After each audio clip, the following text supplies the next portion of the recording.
What's up, internet? My name is Jake Doxy, and welcome back to another episode of the Doxcast. I'm not gonna lie, filming an intro is actually really fucking hard. After countless amount of efforts, I've realized this is probably the best we're gonna get. So I'm not gonna waste any more of my time, and for the length of the intro, I'm not gonna waste any more of your time either. So without further ado, let's get straight into the episode. Shawty catch a vibe, yeah, I had to put her on. Bought a two-seater, yeah, we heading for the sun. Shawty got my high, I ain't tripping for the funds. Yeah, I won't start, I ain't tripping, I'm a stun. Alright, before we start though, I need to say something to you that I do say to everyone that comes on, but I would not be saying it if it wasn't true. You're sitting here because I find you interesting, and that's because you are an interesting person. I want to learn more about you, how you think and how you feel, and I love that I have the opportunity to be able to share this experience. It's my honour, man. It's my honour. That's Thank alright. you. I really appreciate you coming over. Thank you for sitting down. And ladies and gentlemen, and everyone listening, the man sitting in front of me has been fighting inside the sport of MMA for 15 years and is now the head coach of a new fighting team here in Sydney. He is the man behind Lion City that we've all been excited for, and all the boys listening. And I'm very excited to be sitting down with him. This is Haz. Yo, what's good, everybody? That's good, bro. It's good. I got a good list of stuff here to get through. Let's go. I want to start from like how it all started, how you got into fighting, and then all the way up to where we are now and what you want to do in the future. Yeah. So how old are you for starters? I'm 31. 31. 31 years Pretty clean for 31. You look young. Hey, I think the Asian genes got into me. Hey, no, 31 years old. I feel like 40 for some reason, some days. Yeah, 31. So yeah, cool. I started fighting. I think it was start training when I was a young age. I think about 8 or 6. My dad sent me to a martial art called Silat. So Indonesian style. Back then, I grew up in Singapore. So I think with Malay people, I think Silat is the most popular martial arts back then. And then transitioned to Muay Thai. I then went to go to Muay Thai, and then I saw MMA interesting. It's more violent. And then start doing that since I was, I think 16 or 17 MMA, and then turned pro when I was 20. So that was like 11 years ago, man. Back in the day. Wow. Yeah. Pro by 20 is pretty good. That's pretty good. Yeah. Well, because of like in Australia, you don't see little people. Like it's hard to get fights. For me back then, it was hard to get fights because of the size of me. So I went to Asia, and you can't fight if you're not a pro in Asia. So I got an opportunity. I said, you know what? Fuck this. Let's do it.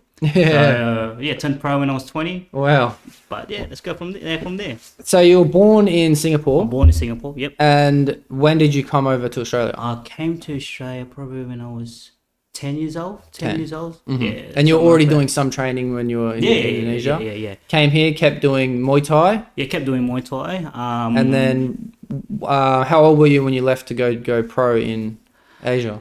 I think I was 20 when I was turned pro. So you left there to go pro? Yeah, to go pro. Yeah. And then I trained in Singapore for I think about a year or two, just lived there. And then, because I was only 21, 22 or something, still young, you know what I mean? Yeah. So I lived there, and then, loving it. And get paid. Even though there's not much money in Singapore, but I still get paid. You know what I mean? So, Cool. I want to talk about how much you get paid in the start, but before that, what were your parents like when it came to you fighting? Were they pro? Were they against it? Like, my dad loves it. Mum no. As you can tell, like all the mums, you know what I mean. They don't want to see your boy to fight and all that. But because I'm the rebellious out of my family, Mum's like, yeah, I'll give up on this kid. You know what I mean? You do whatever you want. So that's what I did. So how many others are there? So I've got 2 sisters, and then 1 little brother. A little brother. Yeah, a little brother. And they're not fighters, any of them? My little brother is, but I think because he injured his back was back in the day when he was young, so he's like, nah, not anymore. Okay. So yeah, it's just me now. Just me. Yeah, cool. Now, when you went over there, did you go by yourself? Went by myself. Wow. Was that a crazy experience? You going to another country? Not really. Not really? Well, I was nervous at first, but I think I had enough with my job when I was like 20 or something. So I was like, you know what? Fuck this. So I quit my job on the same day. So on the same day, I booked a flight. Wow. And then I booked one-way ticket to Singapore. And then when I did that, I got to travel to Thailand and then travel to Morocco. That's when it happens, man. Like opportunity does happen if you take the risk. Yeah, well, that's exciting. I like the fact that you took the risk. Yeah. So what were you doing for work when you were here? I was working what was I back then? I think I was working in retail. I'm pretty sure back then I was only working in retail. Yeah, well, I think working in retail, but Is it Cotton or City, Oh, yeah, City yeah. Beach or something like that back in the day? Yeah, something like that. And was it your plan to be a fighter? Was that your dream? No. Okay, cool. Interesting thing. Yeah, it is interesting. No, Yeah. no.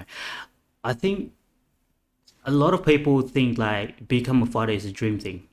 I think is for you to get out of like with the mental kind of thing is like get out of yourself of trouble. That's basically me. You know what I mean? When you finish work, you just want to release some stress. I think that my side of it. Passion, yes, I would say, but not a dream. Okay. Do you know what I mean? I know what you Like, mean. Yeah. So Yeah. I think that's probably like for me fighting like a job. Yeah. Yeah, so you go in there, you train, basically you do your hard yards. Basically when you're in the cage, you're just basically having fun. Yeah, okay. Yeah. Not for everyone. It's Not not for fun. everyone, not for everyone, Yeah. not for everyone. Just for the psychopaths. No. Yeah. No, I mean like people think like, okay, when you see like MMA fights, right? People think, people judge behind the keyboard, but you have no idea how much people put in there Oh. to fight. I think people know, man. I'd be surprised if Yeah. people didn't know. Oh, you'll be surprised if people will think like, you know what I Oh. mean? Like, they think like, oh, MMA is easy fights. Nah, man, nah. I got some Wow. people saying, oh, you know, MMA, they should do this, you should do that. I said, you should be in there. No, different story, man. Yeah. Different story. Nah, different. Yeah, 100%. I think if anyone's judging an MMA fight, I think they're not putting in the work. That's crazy. Yeah. Yeah, I think I don't the know anyone keyboard like that. warriors is what they call it, eh? Yeah, Keyboard yeah, warriors. yeah. Yeah. Yeah, that's cool. That's cool. So you just had enough. That's why you went over there. Like you're just like, I'm sick of working this Sick type of work. lifestyle. Yeah, it's different lifestyle. I mean, like, who wants to work 9 to 5? Yeah, no one wants to. No one's right. You're basically getting paid for Mm-hmm. someone to sitting at home, like for millionaires, for billionaires, right? Yeah. So if I'm like, why am I doing this shit? Why would I make people money where I can make money on my own? It was tough, yes, but it's how you feel? How you say it? Like it's a compliment, like Accomplishment, yeah. accomplishment. Yeah, that's the word. Oh, yeah, Like, 100%. for yourself, you know what I mean? Like taking your risk, even though, like, I'll be honest with you, I only had $800 in my pocket to go to Asia. That's cool. Yeah, Do you know that's what I cool. mean? Yeah. So people I know, basically in Singapore, which is fair enough. Like, I got families there, so I could live with them. That's free. And then food, I don't go. Asia's cheap.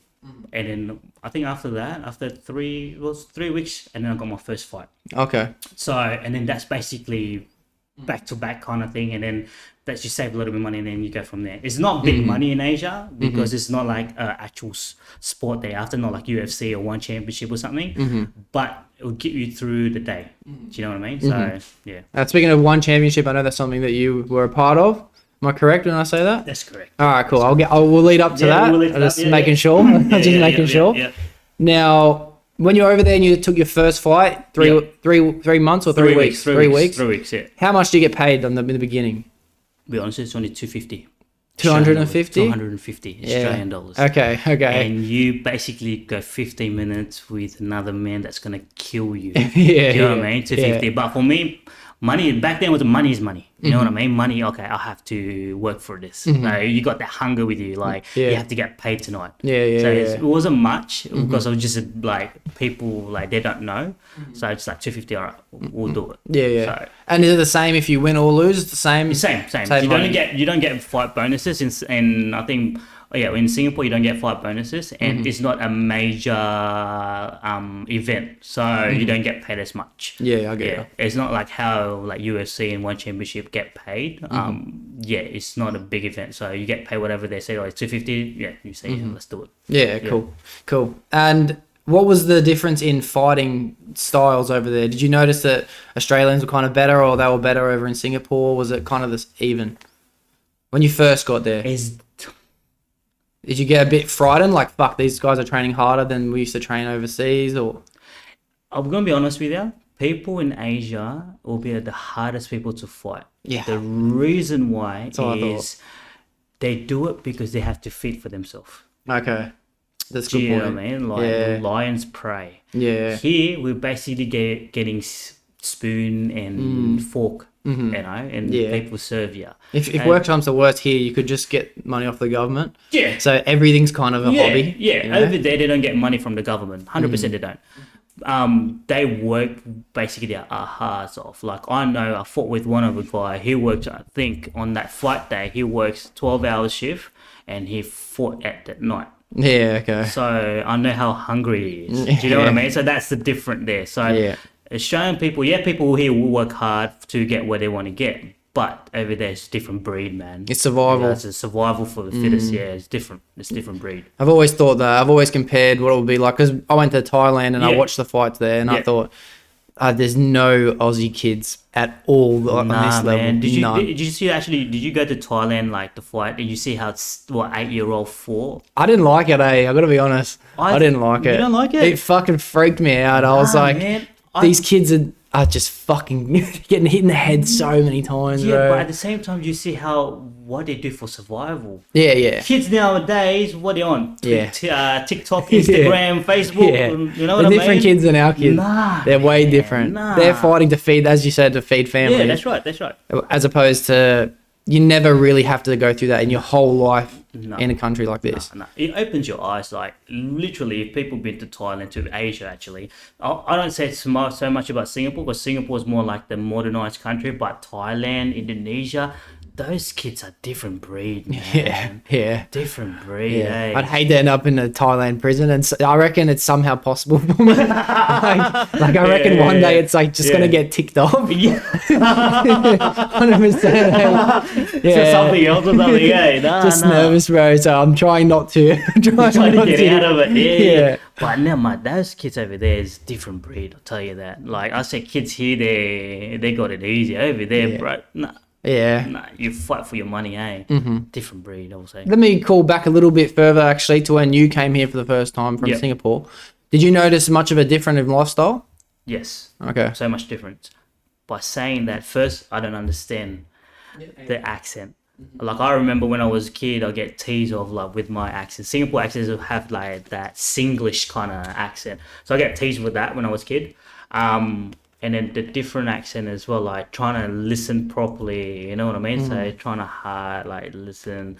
So that basically, I mean, getting teased, I'm used to it, but I think trying to understand people talk, the Australian talk, is kind of different. But I think after a year, I mean, we will keep kids like learn quick, like very quick. You know what I mean? So we will learn quick, and then we like are trying to understand slowly, and And I can imagine you kind of would have some prior English knowledge before coming over from Singapore. Yeah, Singapore's first language is English. Okay. Yeah, and then second language is Malay or Chinese. wow. Yeah, no. I didn't know that. No, I first thought you might language- learn a little bit of it. No. First language is English, and then mother tongue. That's what they call it. Like second language. So it could be Malay, Chinese, or Indian. So either way. So you have to learn in English. Yeah, even in school, like we learn in English. Okay. Yeah. And I can imagine it'd be proper English compared to what we speak, because I think we speak a lazy version of English, Australians. We have that slang. We have Yeah. that short kind of thing. Yeah. Yeah. Over there, you're proper. I remember failing primary school. I don't know how you fail primary school. Eh? I remember when I was in Singapore, failing primary school. Imagine here. You know what I mean? So it's different. It's different language. Yeah. Yeah, cool. That's cool. So it's good to know that you had your dad behind your back. Was he interested in fighting? Was he ever a fighter? Nah, he wasn't a fighter. How he got us into fighting is we have to be a man. That's cool. Tough That's to cool. guys up. Like when you're in Singapore, if you're born in Singapore, you got to do national service. So you get 2 years of like the army service. All right. So you got to do that. So he was there. He was like in the military and all that. So how he's gonna raise us up is basically go this martial arts thing, and then when we start to fight and all that, he can see our passion and he will get back to you. Yeah. So I remember one time when I was in Singapore, I didn't have money. I call up dad. Well, back then there's no iPhone. Well, there's iPhone, but it was like iPhone 3 or something. You can't FaceTime or anything. So it was expensive. Yeah. So you got that black and white phone. Just text him like, "Oh, I got no money," kind of thing. He's like, "Yeah, I'll give you $500. That will live you for how many weeks?" So, Okay. Yeah. So he's supporting in a way, but mum, nah. Standard. Never. Standard. I don't know many moms actually at all ever that have been supporting in fighters. Yeah, Not many. Not many. Trying to think of anyone. Nah. No. And you mentioned that when you were a kid growing up as well, you got picked on for having the accent when you first came here. Yeah. Because you were already interested in fighting and you continued to fight throughout. Yeah. But were you kind of like the bullying went away, or were people always trying to tempt you? Were you getting in fights, anything like that? No. I think. How did I get away with it? Playing footy? Okay. Yeah, so Okay. back then, one of my good friend was primary school.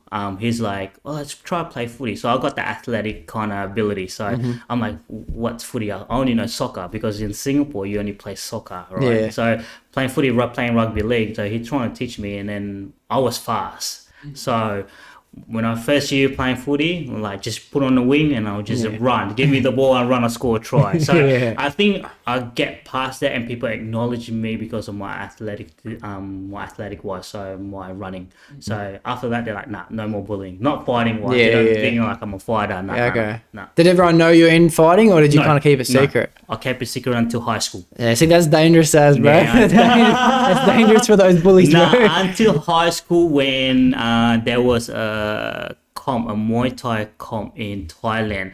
So I have to go.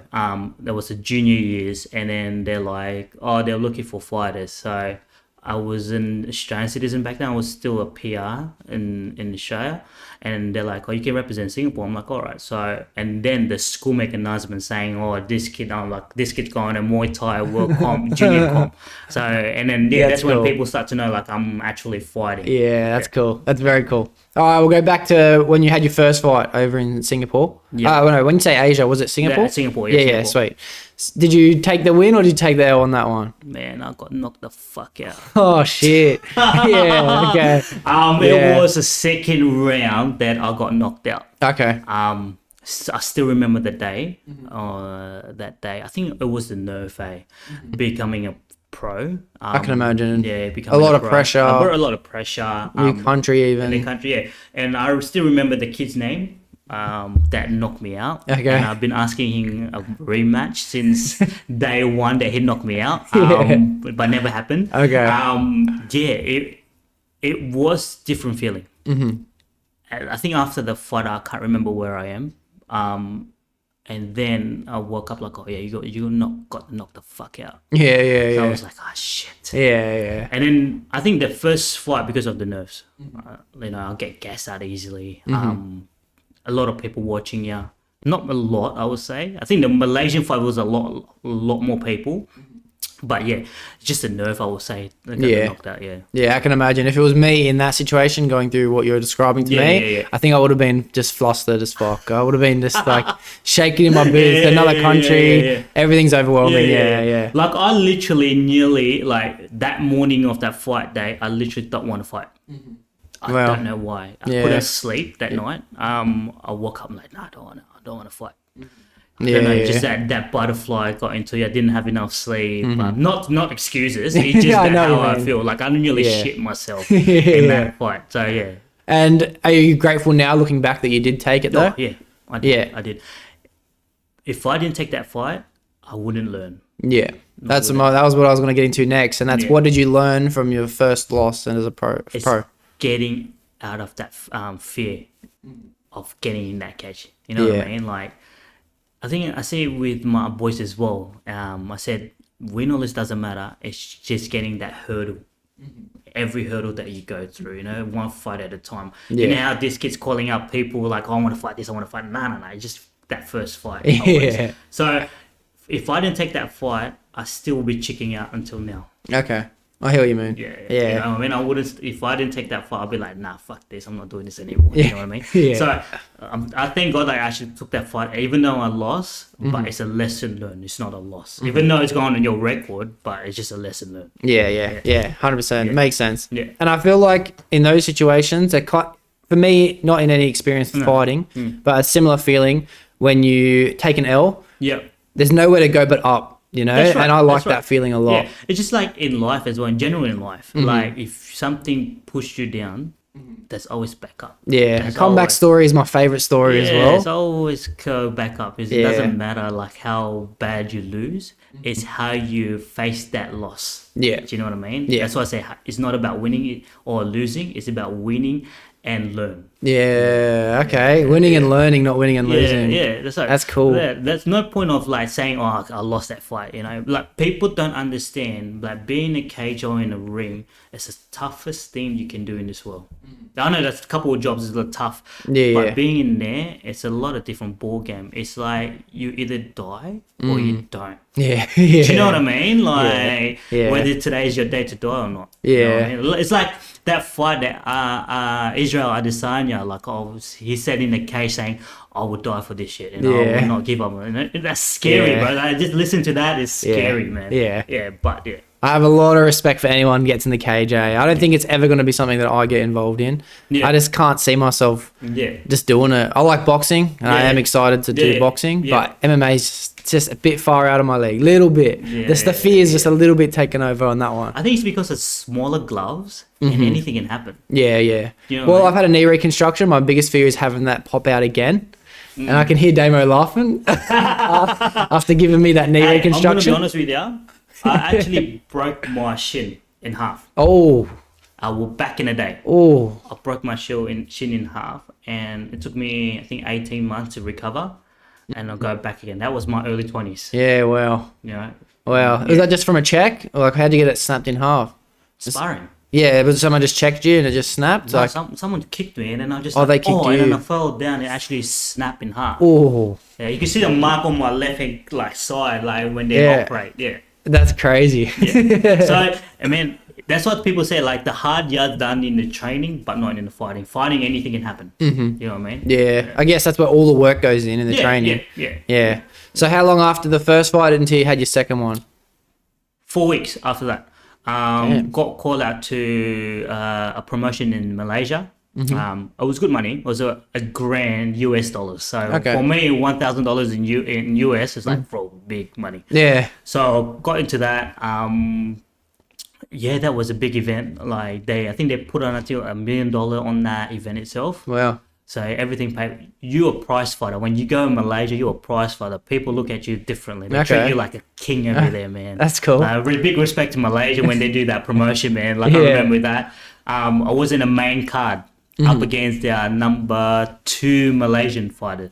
Oh, wow. Yeah, Malaysian 2. It was close fight. I won by a split. Wow. It was a close fight. That's cool. I see that's a big comeback story already, only 4 weeks later. I wasn't going to take that fight because one of the guys that where I trained pulled out. And then the closest guy, probably me. So, and I have to drop weight. So I fought regionally in 56.7 kilos. So that's flyweight, yeah. So the guy told me my coach told me in Singapore, they're like, "Oh, can you make to 52 strawweight within that 4 weeks?" So I already basically bulking up after that fight. I was eating shit. You know what I mean? So I'm like 52. That's pretty light. 52. I remember that time when I reached Malaysia. And I weighed myself, I was 59. Yeah. And the weigh-in was in 4 days' time. That's nuts. I wouldn't recommend this to anyone. I took laxative. Yeah. That's a good idea. I took laxative. I took 10 pills of laxative. Yeah. I just take it and then I just stay in my hotel. Didn't go out. The next day, I shit my pants. That's how bad it is. So I took that, and then, on that weigh-in, I feel like really shit, but I make that weight, 52. So, that was the biggest. Yeah. That's crazy. I never even thought of that when it comes to weight loss. I bet that happens a bit, actually. I bet people take laxatives. Yeah, but that's the unhealthy way. Don't do that, man. Don't ever do that. I mean, that's the only... Because you got 4 days out, and I was about, I think, 7 kilos over. I said, how am I going to make it in 4 days? So, laxative it is. Laxative. Dedication to the sport. Basically, my pants was on fire. My ass was like burning. Because you wanted that comeback as well, but you also, that's $1,000, you know, and that's a lot of money. So like, I think I remember I only had like, that's 800, oh no, sorry. I was only had like $400 in my account. I remember that time in cash actually, and I said $1,000. That's sweet. So I took the fight straight away. Win or lose doesn't matter. You still get paid. So I just took it. I said the next day, no, I think the day when he asked me the days, I was like, yeah, you know, why not? Fuck it, let's do it. So I did it, took it. Yeah, that's cool. Yeah. Very cool. And you took the W on that one. So far you got a pretty even ratio. I'm liking it so far. 1-1. Yeah, 1-1, 1-1. One loss for pro, one win as a pro. So it's not bad. Yeah, very cool. Yeah. And I didn't ask you, did you do any fights before you were pro? How many did you fight amateur? I did 2. 2. Okay. 2 fights. Yeah, cool. 2 fights. Cool. I think I was only 17, 18. 17, 18. I took like only in Singapore though. Like I said, getting fights in Australia is hard. Yeah. And then It's a lot of traveling back and forward as well, isn't it? It is. Back then, the flight wasn't cheap. Back then, so like $1,000 or something. Wow. So my dad actually paid for the ticket to go back and forth, and then just basically get experience of it. And then when you know what I said, fuck it, turn pro straight away. Yeah, cool. Yeah. And how did you even get knowledge of these fights happening over in Singapore when you were living here? Connections. Okay. Connections. So for a number of years, when you go to events and all that, you meet different people, and you don't know who you're gonna meet. You know what I mean? Yeah. So that different people will lead you to like people say, I know it's cliche, pick a circle where they're gonna bring you up. Yeah. So I was picking and choosing people. Yeah. So until now, we're still good like friends and all that. So I got different promotions in Singapore, Malaysia. So I mean, I get to, my coach introduced me to this person, and then we just keep in touch from there. Yeah. And I was just talking shit when I was young. So, you know, so they like that. I think that's a fight game now. It's more entertainment than anything else now. So, I've noticed that too. I noticed that you kind of have to build a character for yourself. Being a good fighter isn't all you need nowadays. No. You definitely need to have your own personality. You gotta sell your tickets. Before you can actually get a fight. You gotta sell yourself. You gotta kind of work as a salesman, but your product is yourself. Yeah, that's right. Which is pretty cool. I like it. It gets me involved in more fighters. Yeah. It's like Conor McGregor. Like, I don't like him. Like, I don't like him as a fighter. I fucking like Conor McGregor. I like him as a fighter, but not as an attitude. But he sells tickets. So props to him. He sells tickets. Yeah. Do you know what I mean? Yeah. So that's how you make your way now. And I think with the fighting sport now, the more trash talk you talk, and the promoters love that. Yeah, of course, because everyone wants to see them get knocked out. That's why they sell the most tickets. 100%. Yeah. And he's laughing. Like, what the boxing fight against Mayweather. Yeah. Bro, he's laughing to the bank, even though he loses, like, doesn't care. A couple millions in my bank account. You know what I mean? So he made it. Bro, if someone give me 100 mil and fight Mayweather, I'll take it, bro. 100%. 100%. I don't care you get knocked out in the first round. 100 mil. What about him now? Speaking of Mayweather, he's just going around beating up YouTubers, just collecting money now. Collecting money. Bro, how about that? And I wish YouTubers know me, and like any YouTubers call me up if you need me. All right, I'm down to fight anyone. I want to speak like Charlie now. I love it. Cool. Now, how many fights did you end up having inside MMA as a pro? 7 all up. 7? Before I retired. So I retired after I did my ACL. Okay. So, and then and then I had some side businesses. I was focusing on that. I think I had enough fights, back in the day. I was like, you know what, that's it, done. And then when I did my ACL, that was the longest recovery. And I said, no, I'm not going to pursue this now. I don't have that fire and that passion. So, I retired. So, 5 wins, 2 losses. 5 wins, 2 losses. So you ended in positive KD, which is pretty good. Yeah, very good. Yeah. And how old were you when you retired? So give me, because you did 2 fights in the first, pretty much 8 weeks, 7 weeks of being there. Yeah.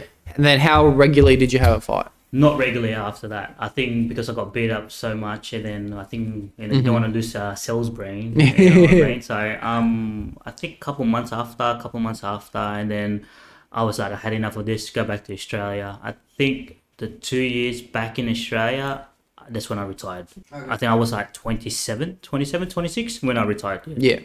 And I did my ACL at that time. So, yeah. And was that from training? The training, ACL? Training. Yeah, cool. Training. Yeah, injuries, they just set you, they kind of change your mindset entirely. Every time you get an injury, it will definitely change the wiring of your brain. It is like it demotivated you, like, because you can't do anything, you know what I mean? And then you doubt yourself. You're asking yourself, why am I doing this?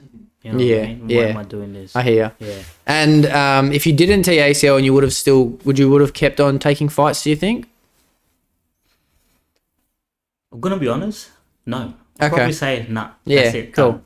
Yeah, cool. That's a good answer. I think because you lose that fire, like I said, that fire is in that's when you start losing it, and you'd be like, nah, I had enough of this.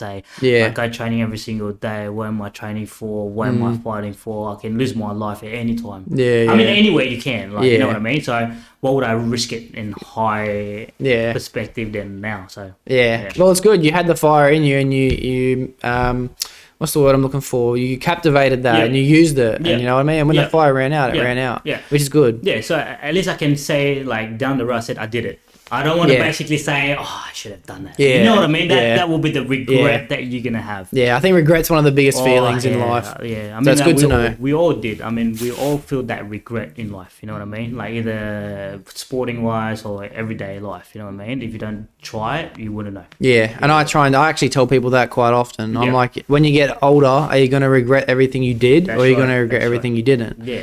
Which is why I kind of take as much opportunity as I can to try new things, meet That's new right. people. That's why I think the podcast is a great platform hey, for you're my doing mental well. health. You're doing well. 100%. Thank you know, you. you're meeting people and all that. Yeah, and that's my favorite thing about Yeah, life, meeting new yeah, people. yeah. So if I didn't, and I always just was too scared to start new things, Yeah. I always want to regret it in the future. Yeah, that's so it. I like that you took it. It's Yeah. very cool. Yeah, so at least you know that when you grow older, when you're like 40 or 50, you're like, oh, I should have done this. Hey. You used to be on Mm-hmm. Yeah. the couch, you know, when you're old with your kids, your grandkids, you'll be like, oh, you know, granddad used to do that, or, you know, at least or something, or, Yeah. you know, so yeah. Yeah, cool. Now, when you're 27 Yeah. and you've had enough, Yeah. you've put the retirement belt in, Yeah. you've transitioned into coaching. How long did that take for that to happen? Oh, I didn't start coaching. When was it? 2 years ago? Yeah, 2 years ago. Okay. And I Cool. didn't start until 2 years ago. I came back. Okay, I was training at Full Force Gym. All right, I think most of our boys did. And then I just came for sparring. And then the head coach basically told me, "Hey, teach MMA because you used to teach MMA." And I'm like, "Oh, okay." So that's when I started to teach. So yeah, 2 years ago, I will say. Okay. Yeah, well, that's cool. So we got some time in the middle. I need to fill in that time in the middle that from retirement to coaching. Yeah. And you did mention that you were doing other things to make money other than fighting. You didn't need to do that. Yeah. Are you comfortable talking about it? Like the other revenues? Yeah. So basically, I got into cryptocurrency. So when I was, so I was young age. I think I just finished high school. My mate was talking That about, long ago. Yeah. Remember high Shit. school? My mate was talking about Bitcoin. All right, Mitchell. Respect to you, bro. If not, Yeah, I wouldn't be here. shout out to Mitchell. Shout out to Yeah. Mitchell, man. Mitchell got me into this. So, so he was talking about Bitcoin. I thought this guy was crazy about Bitcoins. I mean, he's the type of guy who's a stingy ass but smart with his money. You know what I mean? But back then, because he wouldn't even pay for chips. It was like $3 back in the day, man. So he wouldn't pay for that. So, and then I was like, oh, I don't know. So I think after high school, I only put several hundred on that. And what year is this? So 2009. 2009. 2009, 2008. Wow. Yeah, 2009, 2008. That's the cool. Bitcoin was just underground back then. It was basically no I one knows remember. I about remember Bitcoin was just the talk of the drug Talk of a dealing. joke. You know, Yeah, talk the of a Silk joke. Road No, days still where you going. could buy your Back fucking drugs on then, it. It was only not even $1 to purchase. Wow, that's Not even crazy. $1. I've heard stories of people who've been Not like, even "Oh, can you someone $1. deliver me a pizza? I'll send you a Bitcoin or 10 Bitcoin." Yeah. Back then was nothing. Yeah. Nothing. In fact, I think it was 10,000 Bitcoin someone once delivered before 2009 Yeah, when I it think- first started to buy it to get a pizza. To get a pizza. I remember that thing because he had to feed a family or something like Yeah. that. Yeah, on Facebook or Instagram, something like It's that. crazy. Yeah. So back then was like nothing. So I think my mate was like, "Oh, we would just put a couple hundred, I think $300, $400." I'm like, "Oh, all right." I said, "If I lose this money, I'm gonna kill your ass." Yeah. Back then, but he was a good bag. He was a good mate. And then he's like, "Yeah, just do it." So we'd do it. We didn't touch it until I think I can't remember when it was. 20 when I got back from Australia, from Singapore, and that's when I know that it started to grow. Yeah, okay. Start to grow. Yeah. And then after that, just investment after investment. So I took out some money and then do investments property, and then after that, it just That was such a great idea. A great idea to pull it out and actually make assets out of it. Yeah, that's right. Because it's an asset that will just constantly flow up and down. That's right. Man, back then was only a couple $100, and then now. Yeah, that's great. That's so cool. I can't believe you capitalized on it back then. That's crazy. Back then was like, I think it was 50 cents, I think, to buy it. Or a couple, there's only a couple cents left back then. Wow. Yeah. Wow. Until now, people. Now I think it's dropped down to, I don't even know when the last time I checked 74, I think. I'm pretty sure 74. It was last week that I checked. One Bitcoin was like, so 49,000, I think. Yeah. 49,000 US. Yeah. I'm pretty sure. It a little bit got back up this week, but not as much as 2 years ago. Yeah. It was almost in the 100, or 100k. Yeah, it's almost there.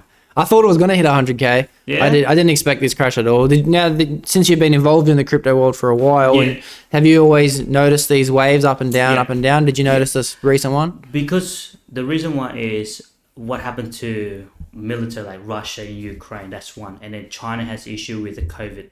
That actually make an impact with their cryptocurrencies, and at the same time China is banning cryptocurrency because they can't see the money, and then the government can't make money out of it. You know what I mean? And then now, as you can see, like Commonwealth, Westpac, they're trying to start selling Bitcoins.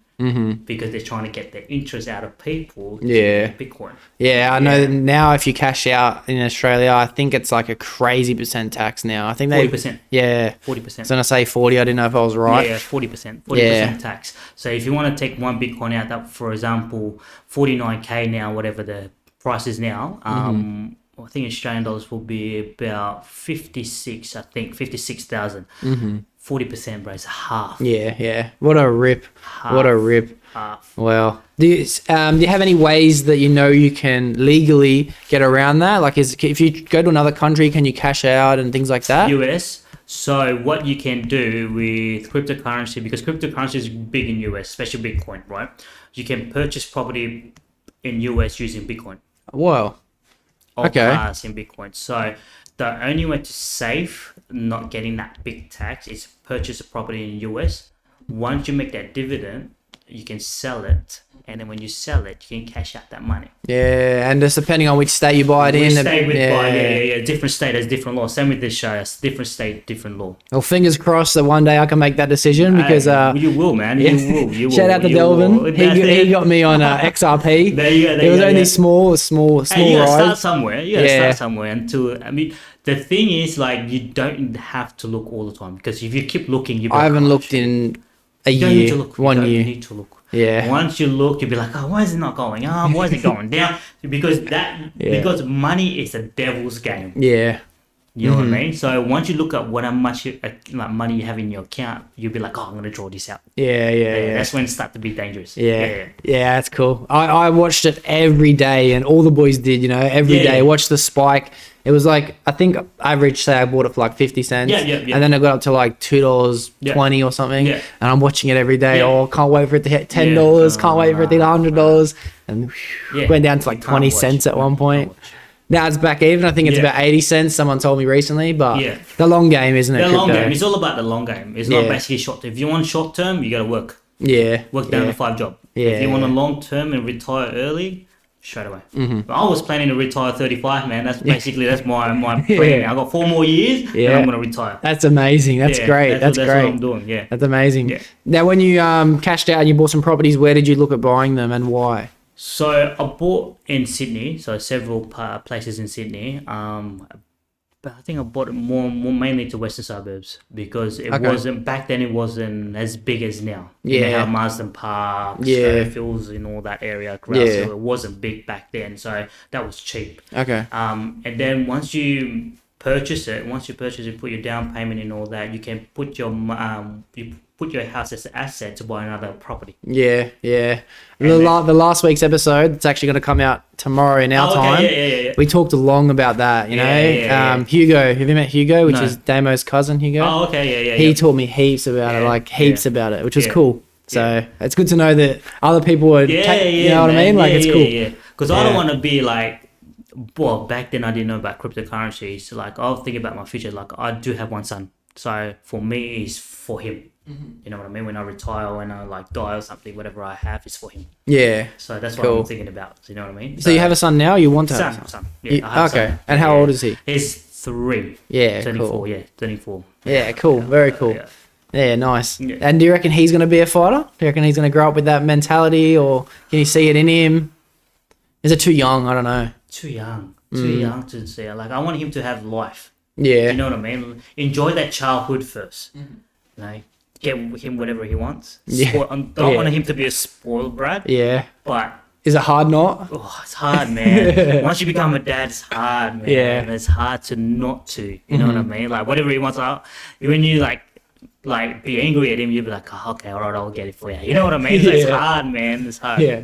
It's hard. Yeah, I can imagine. I know when I'm going to have kids, I'm going to be a biggest pushover dad. I'm going to be the biggest pushover. I'm going to try, but it's not going to happen, bro. It's not gonna happen, man. I tell you, like I told, I was like, you know what? I'm gonna be like the strictest dad. And I told these people, I'm gonna be strict as that. It never happened. Yeah. Never happened. If he asks me something, I'm like, oh yeah, all right, let's get it. You know what I mean? So that's me. I'm like that. Yeah, cool. Very cool. Yeah.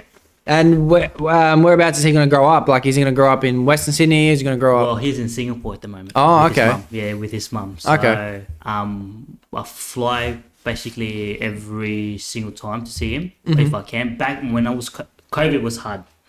I didn't get a chance, but lucky, thank God, that's FaceTime and all that, so I got to see him. Yeah. But at the same time, I feel bad, but I'm not around him.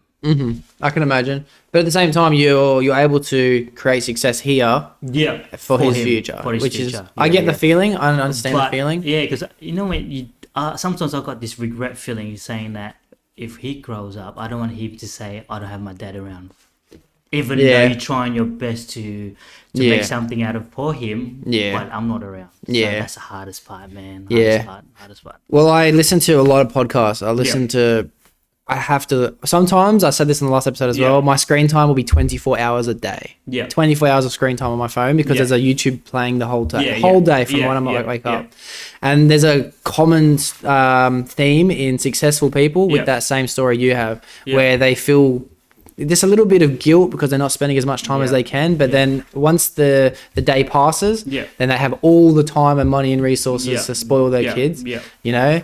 So I think you're doing the right thing, in my but opinion. at the same time, you feel like money can buy happiness. Mm-hmm. Do you know what I mean? 100%. I think money can buy happiness. I think it can. You can. I do. I don't think you can. Because I think money buys freedom, and freedom creates happiness. Because when you're not financially chasing a goal, because as I said, like Yeah, imagine yeah. being these kids fighting to survive. They have no money, Yeah. and life is harder. When you have money, you have freedom. You can spend more time with your friends and Oh, family. My mentality is different. Okay. My Interesting. mentality is different. Like Interesting. I like that, but I think my mentality is different. Okay. I think like for money buy everything you want, yeah. But how does that make you feel after when you purchase something whatsoever? Yeah. Sometimes people will buy it and they feel regret after that. Mm-hmm. Do you know what I mean? But when you have nothing, you feel free. Okay. Yeah, I understand that too. Yeah, I understand yeah. that too. Yeah, I Damo think would that- understand that. yeah, Remember when we yeah. didn't work, Yeah. you know, and it was just you feel free. Yeah. Like yes, you feel like, oh, what am I gonna eat the next day? But when you don't have nothing, like I actually see this when I was in Thailand. Kids have like kids and like teenagers. I was a teenage back then. They're freedom. They got nothing. And so much freedom there. And here we are worried about getting money, getting paid when we're gonna get next paid. You know what I mean? Yeah. So I think that they have less commitment than us. Mm-hmm.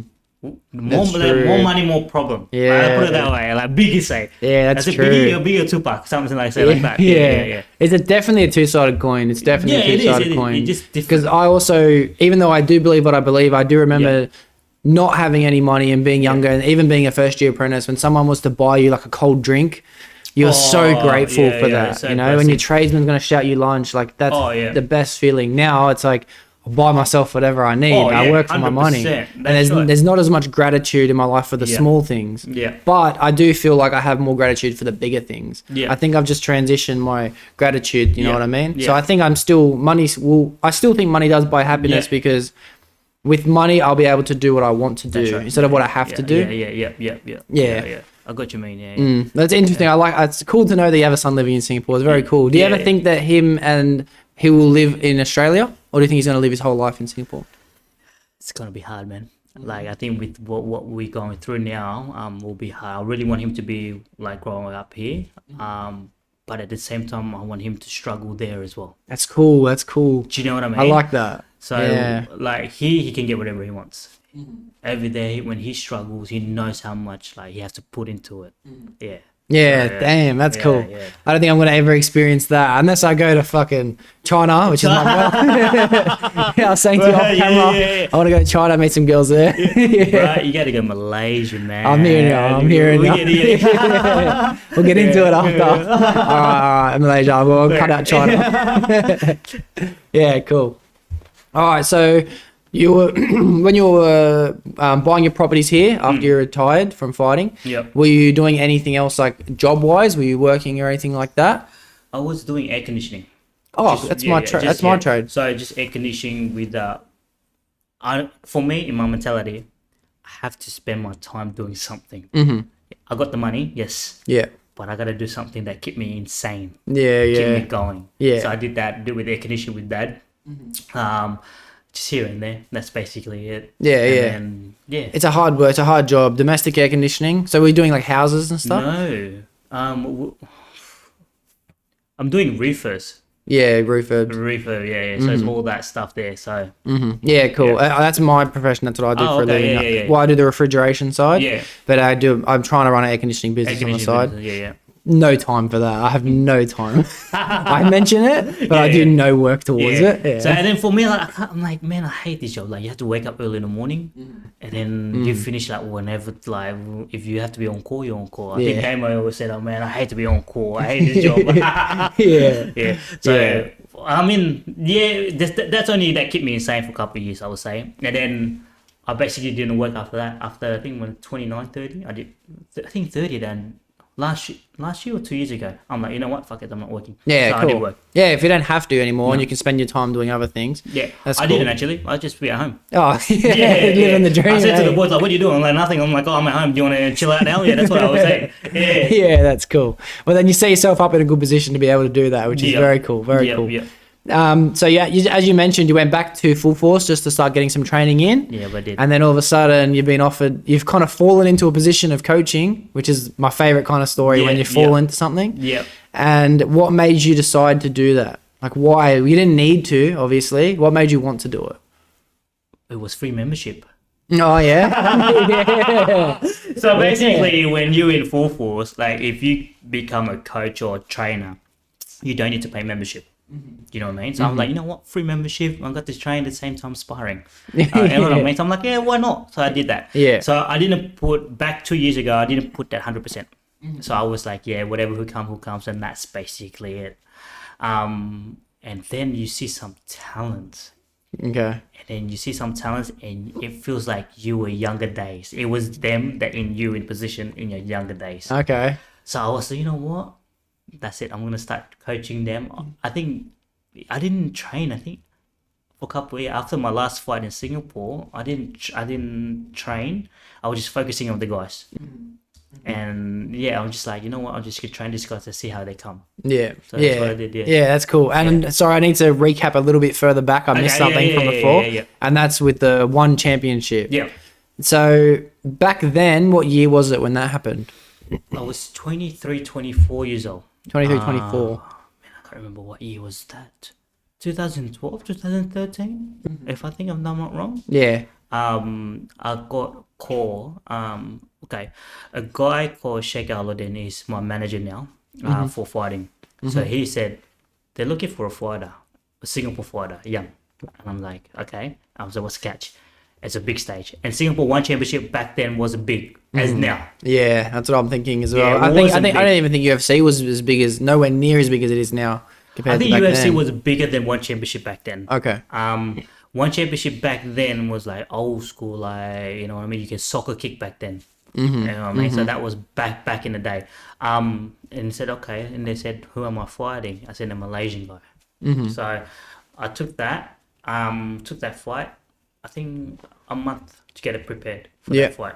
Yeah. They just want someone from Singapore to fight. And I said, yeah, go ahead, let's do it. And I didn't ask for purse money. I didn't ask how much it was. And it was 10 grand. Oh, It wow. was the biggest purse that I have ever received. Yeah, 10 wow. grand. And did you not ask because you're just grateful for the opportunity to fight with opportunity. them? Yeah. If you don't basically think about the dollar sign in your head and grateful that what you've been getting, man, I think money can't buy it. Like, that experience, like I said, I don't care if I get knocked out. Yeah. But yeah, that experience, man, is something else. Yeah, and that 10 grand, that's just a bonus, eh? 10 the grand, biggest that bonus. was a bonus, Yeah. man. Like, I remember that my manager and my coach didn't receive $1 from me. Wow. They didn't even ask for it.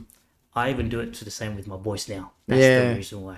Okay, so can you elaborate on that a bit more? So when you say they didn't ask for a dollar. So with a lot of fighters, a lot of people, when they fight, you have to pay different percentage to your gym, to your manager, to your whoever, you know, who you under affiliated. So it could be 20%, 10%, whatever.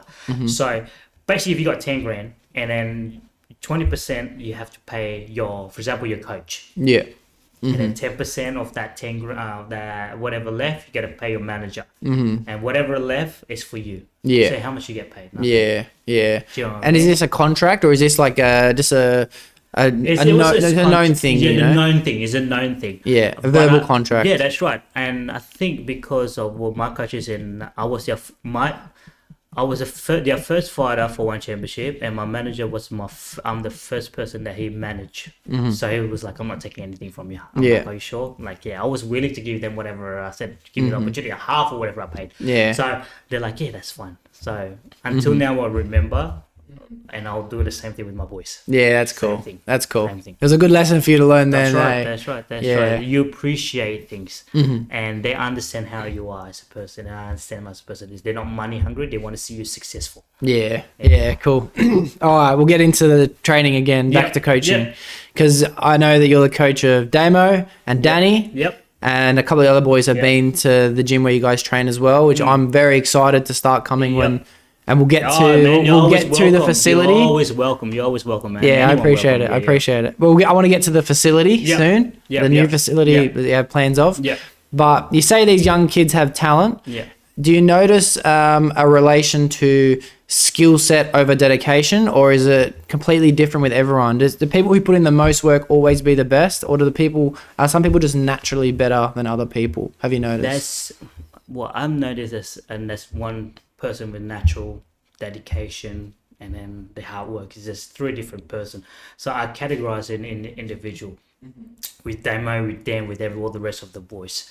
So I'll be honest with you, the first person I see that was like put in 100%, it was a kid called Happy Feet. It was Sylvan, man. He was dedicated. He's dedicated. Like he didn't have that skill then. And then, Sylvan, and then a kid called Winner as well, a Tongan dude, and Isaiah, he was a Tongan dude as well. So I've seen these three, and I'm like, bruh, these kids have something in them, mate. You don't know what it is. You want to find out what it is. You know what I mean? So as a coach, and then you put them into obstacles. Like with Happy, he got the heart. We now have that skill. Okay. Isaiah got that desire to actually like go in kind of thing. So yeah, so I've seen this, and then that's when I start love coaching. Yeah, that's cool. That's cool. And do you feel like you're learning more as you're teaching and coaching as well? Yeah, 100%. I'm learning more and more each day. Like trying to figure out individually. First of all, is trying to get their respect. Do you know what I mean? Yeah. Without getting their respect, how do you become as a coach? Because getting their respect is for them to trust you. Yeah. As a person, as a coach. Yeah. So I think that was my first obstacle that I have to jump.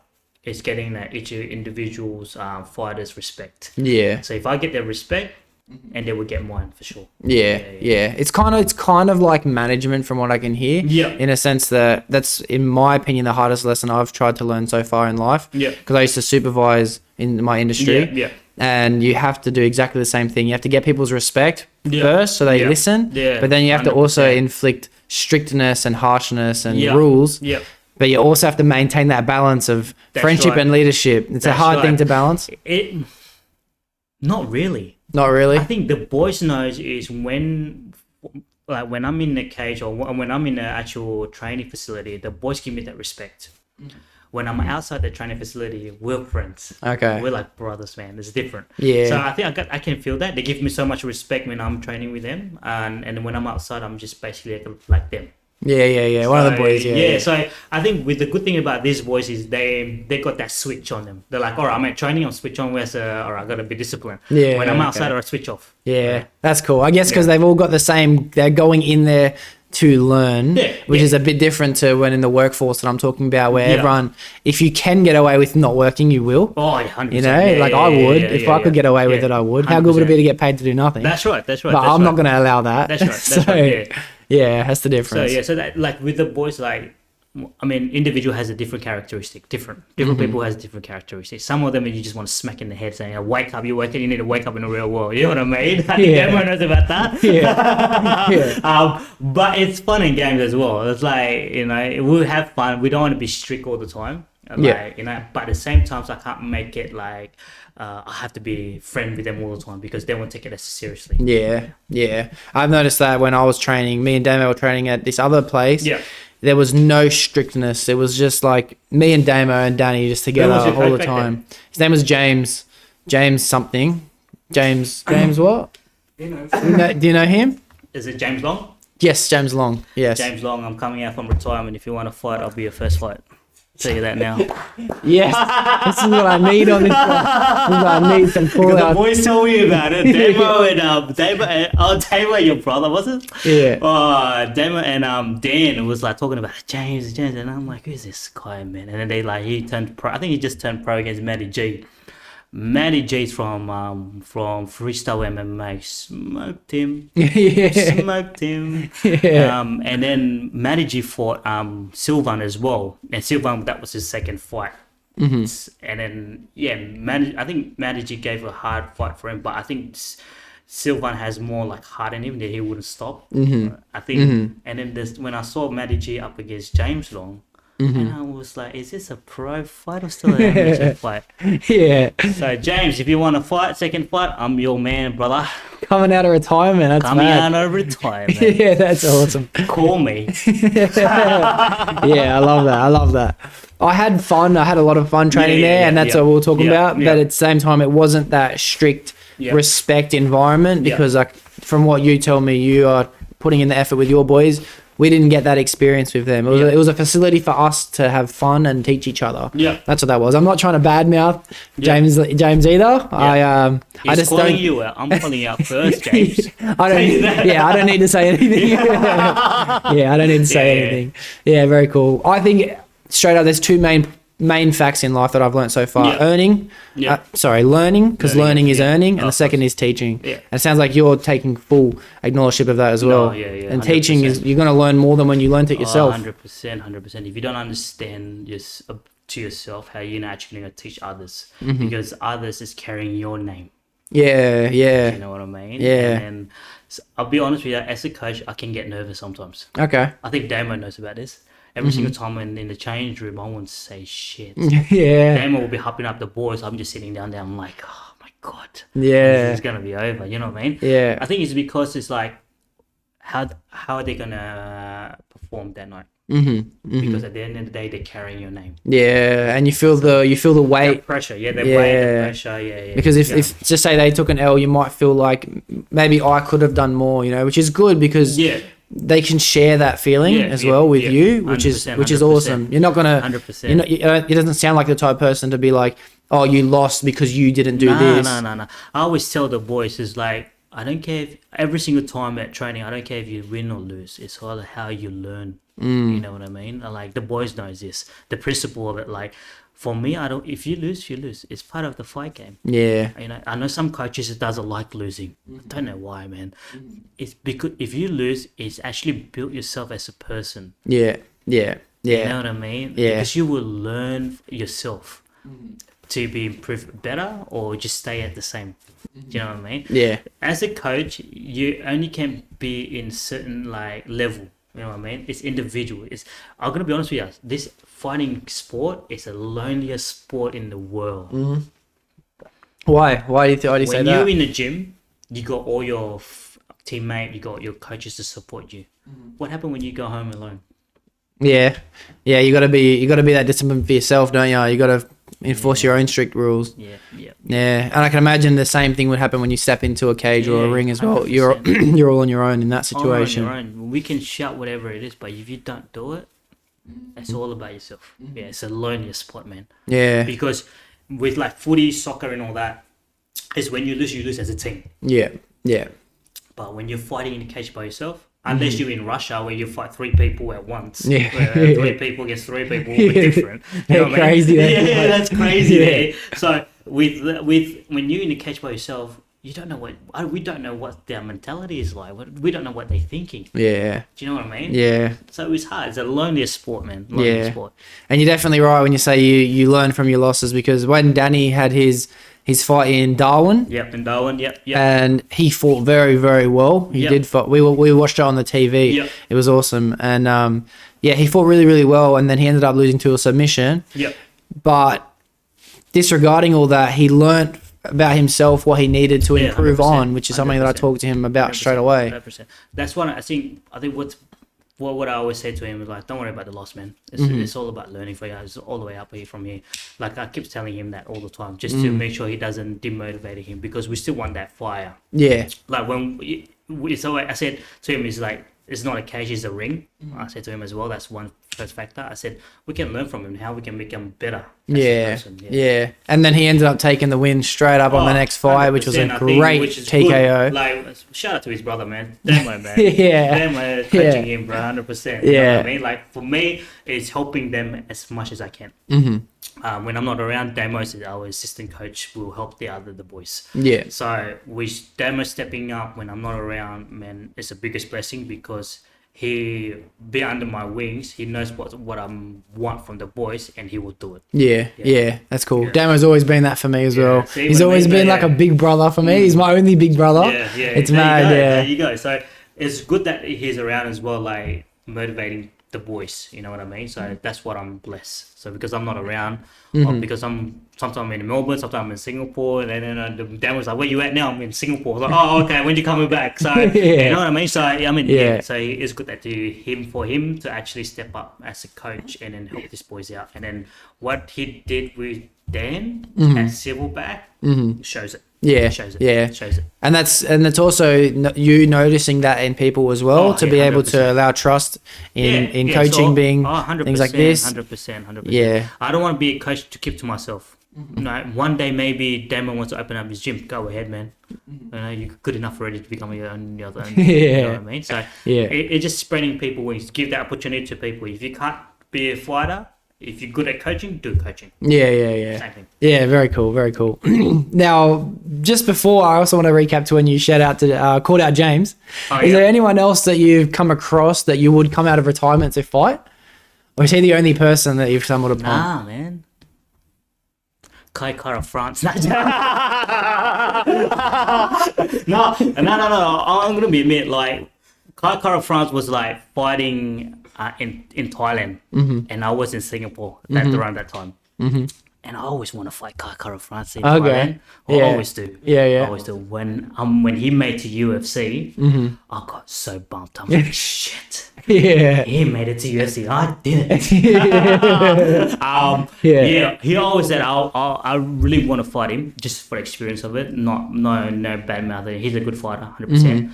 But I think the experience wise, I think, the Kai Kara France.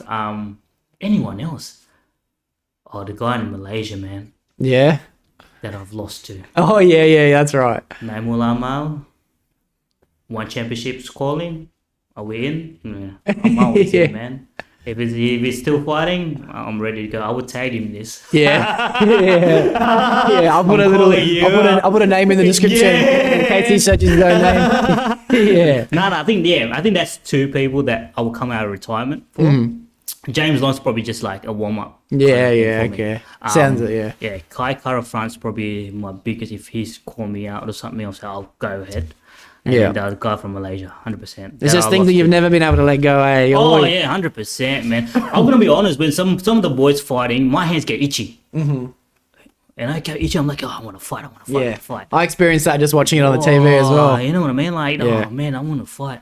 But when you put a fight, when you start training, I'm like, oh, I know that I'm not fit anymore. I'm like, oh, I'm getting old, eh? So yeah, I think that's probably the downside of it. Yeah. Yeah, I think that flame will just get reignited by you've had it in you in the past. I can just see it reigniting. I don't think it's something that will permanently go away forever. It won't, because it's in your bloodline. Like, you know that you're fighting and all that. I mean, I'm gonna be honest. Like, kids, like young guys, young fighters coming up now, they are different breed, man. Different breed, like different boys coming out, different breed, man. Yeah. I think if I come out of retirement, if they go pro and they want to fight me, I'll tell you, I'm gonna have a hard time. I'm telling you, 100%. An old bastard like me. If I'm back in the 20 like them now, different story. I'm like 31. It's gonna be. I know I'm on my prime, but we'll see. We'll see. Yeah, cool. And speaking of that flame, I feel like it's not just in relation to a fight or a sport in general. Yeah. It sounds like you had that when you were younger in fighting, but now you've transitioned that to success and fatherhood, and that flame, it hasn't gone out. I think it's just shining on something else, you know, which is, I've noticed that a lot. The more I do sit down with people, when people have a passion, that passion can be spread out across multiple different avenues across life, 100%. which is success. I think that flame is success. Yeah, 100%. I mean, like, because if you start fighting, you will understand that you appreciate little things in life. I think when you do training, and like any sports, all right, you put your dedication in all that, and you could put to your work, your everyday life, and then see how you success with that, how you take that loss, how you take that learn, and how you're going to improve it better. You know what I mean? But we don't know what it is next year. Until you know okay, this could be the thing. All right, perfect. We'll go from there. Joshua Saunders, we talked a lot about that when I sat down with him. And he was explaining it as if like you're learning the fundamentals in life, but you're narrowing it down to one objective. But you take the exact same principles you learn in a profession into any other profession. 100%. He based it on a quote. I can't remember what it was, but it was become a master at one thing and you become a master at all things. It's just a general life kind of thing. Which is very cool. Like, the thing is, like, I don't get, like, I know other people around just, you know, they always complain, oh, this is not good, this is not. They haven't actually tried it yet, you know. So for them to judge, like, for me, back then I used to judge, all right, but now I appreciate. I'm like, I'm not judging anymore, all right. They try something new, perfect for them, good for them. Because you never know, they could be booming or successful after that. And you'll be just sitting down here, you're like looking up at them, and you're gonna be like their fan. You know what I mean? Cool. Yeah, got you, mate. Very cool. Now with coaching as well, you guys were all fighting at full force, and I know that you guys have left to stick together in your own facility. Why did you make that move in the first place? Is that something you want to talk about? Yeah, well, gonna be honest, there's some things that I heard when I wasn't around, when I was at full force. Or I think I was in Melbourne actually for something. So the boys telling me because of this and that, and it actually demotivated them. Okay. I think certain people say something to them, and then demotivated them. And I heard this. I think we were FaceTiming that night, pretty sure. And then I was hearing stories. And then I messaged the head coach. I was like, you know what? Nothing against you. I think I'll just have to leave. Right? I don't nothing to leave. Nice and civil. Because I respect that man, 100%. Thank him to actually put me in to be that part of that team, but because of basically of what people say and all that, demotivating the boys, and I don't want that to happen. Do you know what I mean? So for me to step up as their coach, as their brother, as their basically mentor, their leader, mentor, I don't want them to have that toxic environment around. Because they already have that fire in them. Do you know what I mean? Because one person say something bad can deflame you. Correct? 100%. You know I what agree. I mean? Demotivated you. And then I took that decision. I told the boys, just hang on, let me see what I can do. So I did that. I messaged, I called up the owner of the gym. I said, no, nothing against you. I said, I just have to move out. I think we will probably do something else, you know. And then we'll keep on this line city now on the low. No one knows about Lion City. Everyone in my group knows about it now. Now they know everyone in my group, Back then, it was about, so we had a group FaceTime, so like group Zoom meeting kind of thing. The boys just finished training, and I'm like, so what's going on? So I just want to know the inside out. So on that day, on that night itself, I made the decisions. I call out the head, the owner of the gym. I said, look, I'm just gonna go separate ways kind of thing. I just said for me, I'll lie to him because I just said I got work, but basically we already have something in plan. So so I just said, you know what, I'd say we do separate ways kind of thing. And then after that, like I said, Damo and Happy Feet just basically send them an email saying, all right, we're quitting. Yeah. And I just announced that 5 minutes ago. Yeah. So, I mean, and then 20 people would just come after that each time, you know what I mean? So, and I could see the loyalty. For us, it's all about the brotherhood and the loyalty. Yeah, yeah. You know what I mean? But nothing else. It's basically how I treated them. Like I said, the respect. Yeah. If you give them respect, they will give you the same respect that you're going to be given, you know what I mean? So The camaraderie is like the best part of being in a gym, 100%. It's same as even a sport team or anything. As you said, the brotherhood is like the best feature. That's right. Right. Because we already got something going on there. We don't want that toxic around us because, like I said, it can demotivate it individually, especially they got fights coming up. So if you demotivate them, how are they going to perform as an individual? You know what I mean? Because they're going to keep saying, oh, this person say I'm not good enough. If you have your first fight or your second fight or your third, fourth, it's going to be demotivating them. It's going to be like, oh, I'm not good enough. They're going to keep asking the doubts there. Like, I'm not good enough. If you've been in a sport in a long time and people said, oh, you're not good enough, you already have in mind like whatever, they're just basically haters. You know what I mean? But people just coming up, trying to learn, trying to prove themselves that they can do it, but demotivating, basically I said this is not right. Yeah. I hear that. And I respect the decision. It was a big decision to leave on your own, but it's amazing that everyone came with you. It is. Now, did you already have a plan to open up your own facility before this, or was this something that has happened? I did plan it, but it's just verbally. Okay. Just verbally. So basically, I just spoke to a couple of boys. I was planning to open up this and that. I'm trying to. Basically, I didn't focus on that. But after the boys left, and I was like, man, I have to do something. I have to put where my mouth is. You know what I mean? Where my words at. So we got to a plan. I mean, I thought opening a gym up would be easy. But it's not. Yeah. It's not. Man. It's the hard work, man. It's like I can imagine it'd be hard work. Dealing with. Like, especially with, I think different state has different regulations. You have to deal with that. And especially when you do it yourself, like you don't have a partner with you to actually do it, to open up the gym, it's a lot harder. Yeah. A lot harder. Yeah. And what's your plan with this Lion City gym? Well, we were planning to open it up in Marsden Park. So I'm trying to make a facility where the boys can make that as a home. Yeah. Do you know what I mean? So, and where everyone can learn. And then trying to have different coaches in different special. They're not coming from me, so they're coming from basically like from Thailand for kickboxing or BJJ. They're coming from Brazil or something. So for them to have that experience learning with this kind of thing, because I know gyms thinking about making money, but for me, no. It's not about making money. It's about making them having the experience where they can't have. You know, so I want to make it something different than any other gyms. Yeah. That's cool. Like, that's amazing training. Training. Getting people from all different specific avenues, Yeah, that's right. So I'm going to be like the managing side, like getting the boys fights, this and that, but not coaching them. But I'll be at their fights. But they will have an MMA coach, but with people that already have experience and well-known. So trying to get to that. So dealing with the trainers, one thing. Opening up a gym, a different thing, and how we can run it. Yeah. You know what I mean? People took it long years. I try to make it quick. So it's hard. And I thought like, we can open up in January or end of December. I mean, that's not going to happen. That's not going to happen because having people coming from overseas, first of all, you have visa. And then trying to get their insurance and all that, pay them, that's one thing.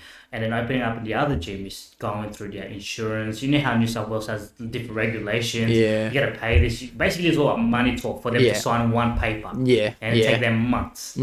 So, it's just going to take a while, but eventually the gym's going to be open. And I know that you've been having to push it back because of all these boundaries, but do you have an idea in mind of when you would like to have it all sorted by? I really want to make it in January. I really do, but I can't put a specific date. Because I did that before with the boys. I said I put a specific date. Nothing happened. Nothing happened. So for now, I would say January, but it could be pushed back even more. So it just time. Well, January is not far away at all. It's not far away. No. And day by day, just like money's running low and the time is running fast. You know what I mean? So I'm trying to make it as much as happen, but I want to make it perfect. Nothing's perfect, but you know when you have that high standards, you have to imagine that picture in your head saying, "Oh, I want to make like this." Yeah, that's what I'm in my head. Yeah. Yeah, that's cool. Well, it sounds like if you want it to get done so quick, then you're obviously putting in a lot of effort and work to make it happen as soon as possible.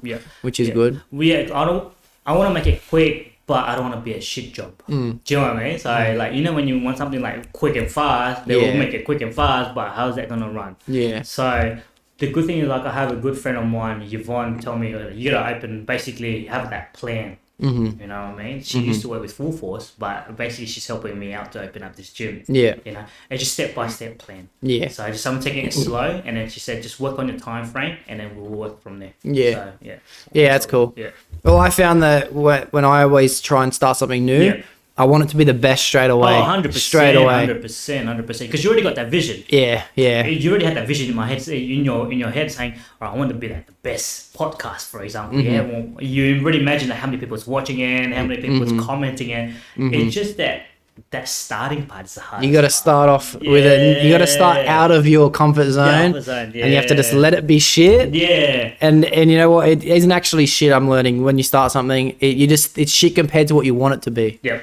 It's actually pretty good when things start. Yeah, it started. Yeah, it's just it's not where you want it, which is just part of the growth, and that will take time. Yeah, it's just that you already had that vision in your head. It's just when you put it out, it's like, oh, this is what I'm not meant to be. You know what I mean? So I don't want to make that boys feel like that. I want to make the boys like feel, oh, this is second home. All right? They can basically, they got kicked out of the house, this is home. So that's what I want to make it feel. So yeah.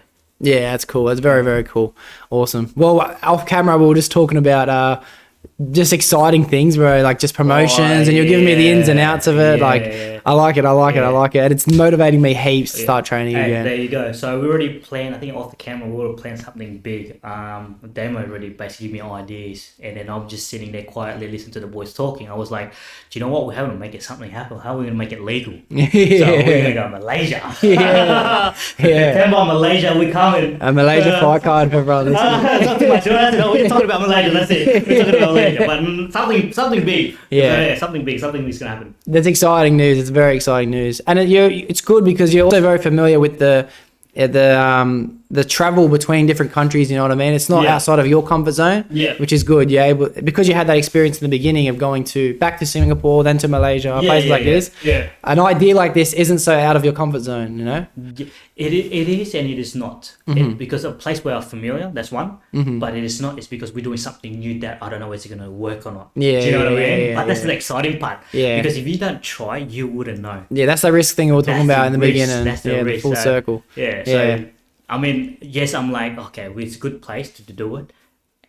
Is there people who's going to watch it? Yeah. How exciting is this? Yeah. Well, that's cool. But that's not something that many people have even an idea of, you know. They're not, then no one's going to think of putting on I want to say intercontinental fight card, you know? Yeah. Like it's no one else I think is going to do that from Australia. No. I think we're not like one championship where they're big or UFC, we're not going to be big or televised. But we're going to make it something that interesting, where people is gonna come and watch for the fun of it. Like, what's gonna happen? How big this is gonna be? You know what I mean? So I think the ideas that we had off the camera, I think we might actually have something going on. We'll see. I mean, we have to plan it. We'll plan it tomorrow. I think with something like that though, especially opening starting a promotion, I think the reason why the UFC in general is so popular is because we were talking about it before. Everyone has their own story, individual story. So I think that's something that, and I try and tell everyone to do for themselves. I'm trying to tell Danny, you should be making as much Insta reels, highlight reels, character building, 100%. Engagement. I think marketing and engagement. That's very important. And with something like that, with everyone doing it, you could definitely make something take off. 100%. That's what I said to the boys sometimes as well. If you want to basically put well known, especially as we would try to get you where you want it, but you have to do your own marketing. You know, like Conor McGregor, how big he is now. He coming out from a slum where he's on a dole, and it's a multi-million-dollar. That's how he promotes himself. That's like Sugar Sean. He's the one that I watch the most Sugar Sean, outside of fighting, which is why when he's fighting, I'm so engaged in those cards. Yeah, and Sugar O'Malley, man, he's just a different breed. I think he's a pothead, but When it comes to fighting, he's like He's switched on. switch on. Yeah. Yeah. I think well, marketing wise, I think that will be another side of it, but we'll see how it go. And we already got with names already popped out in our heads as a main card and title fights and all that. So we will see. I'll probably have my first fight first, and then we can talk about this after. yeah. It's crazy how an idea can just come crazy out of nowhere. Because opportunity comes where you don't actually look for it. It will come naturally. Yeah. Yes, you work hard for it, but how to get to that very end will be a different story. Yeah. That's true. Opportunity comes almost with luck, you know what I mean? Yeah, and me and Dane were listening to something yesterday when we were in the car about someone was talking about how he thinks success comes from luck. And I just want to, I know we're going off topic a little bit, but I think it doesn't. I think it does. It does, yeah. But with dedication, you'll find that bit of luck, you know what I mean? It's not really luck. The opportunity is going to come. It will come. Yeah. And it will come through dedication. Yeah. You were lucky enough to get it because you were putting in the work, or you were planning things, things like that. That's right, 100%. Unless you win a lottery, it will be different. Yeah. You know what I mean? Yeah. So that's luck right there. Yeah. But if you got the opportunity, that space, and people who basically you got an idea, work for it. Yeah. Then that's where the success will come. But people think, just sitting there having ideas, don't work for it. Oh yeah, this is just another dream. No, it's not, man. How these successful people become successful is because they work their ass off. Yeah. Right now, you're looking at their success, but you don't look at their struggles. Yeah, that's true. That's true. You always forget about the effort people put in. That's right. And a lot of people, that's why they think for people as lucky, because they don't see the effort that gets put in. Yeah. The effort was the biggest thing. I think if you work in a closed door, no one can see. People only can see what's outside of that closed door. Yeah. You know what I mean? Like he could be like basically working his ass off, doesn't sleep, but you know what I mean, not eating properly, and because he's trying to work something for himself. But when he gets there, people are like, oh, he's lucky, or he grew up with. People judge straight away because how successful you are, but people doesn't know how hard it is to get there. Yeah. Very true. Very true. Well, I'm very excited for everything that we've talked about so far. 100%, I'm very excited for this new facility, and it's good to know that you're putting in the work to make it done as soon as possible. But 100%. quantity over quality. Oh yes. You know, I mean quality over quantity. Yeah, which is cool. Yeah, because I don't want to be like opening up a club. I don't want basically so many people to be in there. Do you know what I mean? Yeah. I want to create basically a family of fighters. It's like Khabib's team. Yeah. They don't have, or they have a gym back in Russia, but the quality of those guys. Yeah. That's because they just eat and sleep and shit it, bro. Man, bro, those guys different level of humans. Different level. We're not even the same race as people, you know what I mean? Like then we're not even together. Yeah, it's crazy. It's crazy. I think they're the scariest people of all time. The Khabibs and the Islams, those type of fighters are the scariest to me. I'm gonna be honest with you. I actually fought Sambo. If you know what it is. Oh, I'm not sure. Okay, no. Sambo is it's like MMA, but you basically wear gi and headgear. Okay. So that's where Khabib's actually started from. Okay. Sambo. So I did the World Championship in Morocco in 2016. All right. My first fight was against Russian. Yeah. He'll see how skinny I am. All right. Make that weight 57. And that guy was 57, but he looks like 65. Yeah. Okay. 65. Yeah. The scariest, the hard-hitting dudes. Yeah. Tell you that. I don't know what they eat. I don't know what they do for training, but I got knocked out. Yeah. Cold. Yeah. Yes, the same one of Russians is different level. Yeah, Different okay. level. Yeah. Well, that's cool to know because that's the 5 win. That's the 2 losses that you talked about too. No, that doesn't include my 2 losses. Oh, it doesn't include. Sambo doesn't include it. Sambo is different. Shit. Yeah, Sambo is different. Okay. MMA career is different. Oh, that's true. That's true. Okay. Sambo is a different sport. Yeah. Okay, cool. Well, I have pretty much hit every nail I wanted to hit with you, question-wise. It's been good. But there's some other things that I haven't written down because I like to do this thing called deep questions. Okay. So it's a random generated question that I've never seen before. Do it. But just so you don't feel alone in answering, because they can get deep, I'm going to answer them as well. No worries. Just in case they're a bit more out of our comfort zone. We're going to be doing it together. All right. This goes straight into the deep questions, all right? Let's do it. And I'll answer this one first to give you a bit of a comfort with it. Have you ever wanted to tell someone you love them but never had the courage to? And I'm going to say yes, but I was probably like, 12. You know, that's the last time I think I had it. Yeah. Actually, you know what? I'm going to change my answer because I think I do the same thing with my immediate family. Yeah. Sometimes it's a little out of my comfort zone to Yeah. tell them I love them, and I Yeah. should do it more. I think I do for me as well. Like I do have one. I think, when was this? Back in the day, man. Like when you fell in love with someone and you don't know how to express it, you're out for words. Yeah. I think that's basically it. I mean, I still follow that person on Facebook. Trying Yeah. to keep it day to day. But you know when you regret, like, damn, I regret it. The one that got saying that away. to you. The one and that now got you settle away. down. Yeah. I do regret it, but I think Yeah. life is just move on. Yeah. Like, yeah, I do regret it. Yes, I see it. Okay, cool. I Yeah. like the honesty. I like the yeah. honesty. Very cool. What are 2 things in your life that always give you peace of mind?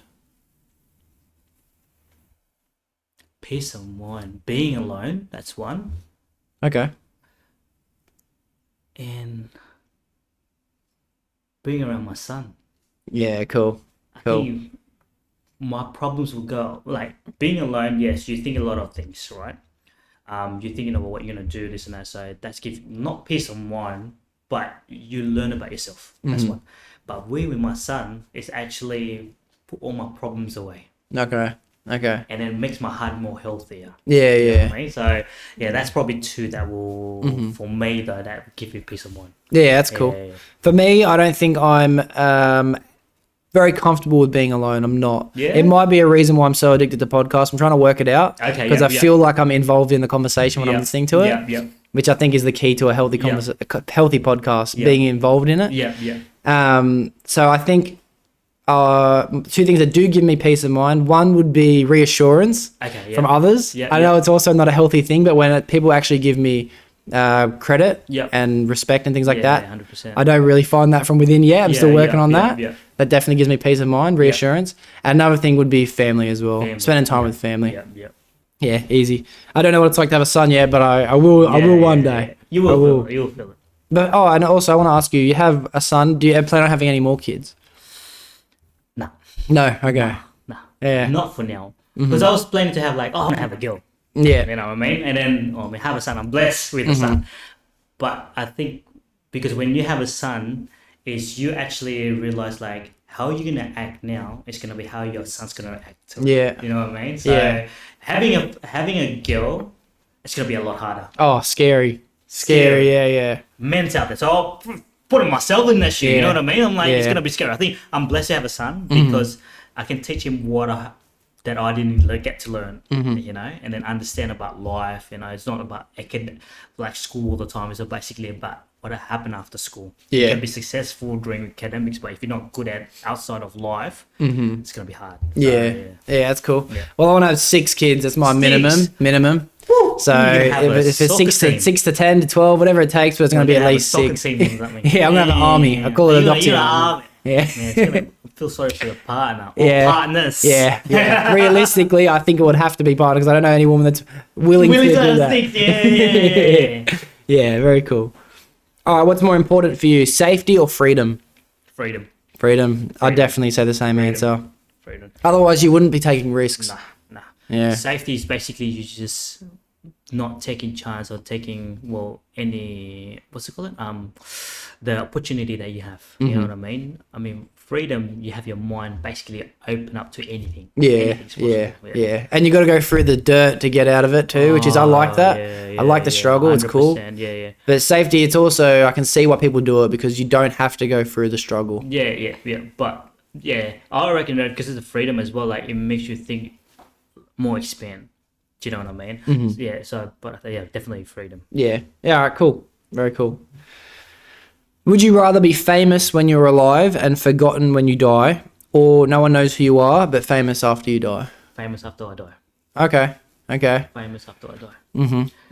Because that's where my legacy is. Okay. Yeah. True. Every word that they say, every time they call out my name, it's a blessing. They pray for me to become, and then who knows, heavens or hell whatsoever, like out there. but when you're gone, your name's still been mentioned. It's like Muhammad Ali. Yeah, You yeah, know what I mean? Back then, it was like, oh, who's Muhammad Ali? When he passed away, the impact of individual happened in a boxing world, for example. yeah, It's been mentioned, the greatest of all time. Yeah. Same thing. yeah. There's actually a saying that says you die twice. Once when you leave your body, and once when no one ever mentions your name That's ever right. again. That's right. And the greats are gonna live forever. That's right. That's right. Because I don't want when they put me down, they walk out of my grave, they already forgot about me. I want basically they walk out of out of my grave, keep mentioning my name, no matter what it is, like with life or with sporting or become a coach, you know. And then at the same time, like, you know, when I'm not around or something, when they mention my name, Yeah.